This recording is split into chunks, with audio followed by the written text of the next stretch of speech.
Mr. President, first let me congratulate the Chamber on the overwhelming vote for the appropriations bill.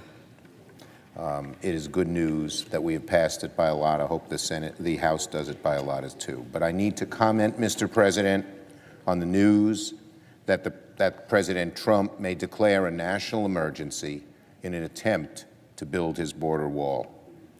If President Trump decides to go forward with a disaster declaration, he'll be making a tremendous mistake. Declaring a national emergency would be a lawless act, a gross abuse of the power of the presidency, and a desperate attempt to distract from the fact that President Trump broke his core promise to have Mexico pay for the wall. It would be another demonstration of President Trump's naked contempt for the rule of law and congressional authority. Congress just debated this very issue.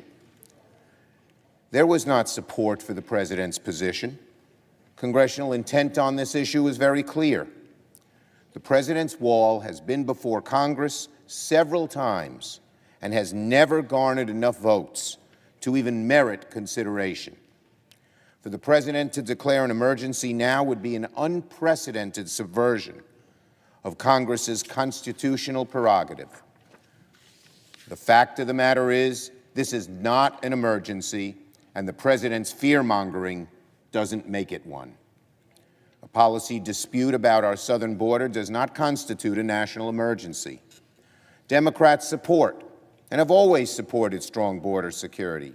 But the fact is, according to the CBP, apprehensions at our southern border are at historic lows. President Trump couldn't convince Mexico. He couldn't convince the American people. He couldn't convince their elected representatives to pay for his ineffective and expensive wall.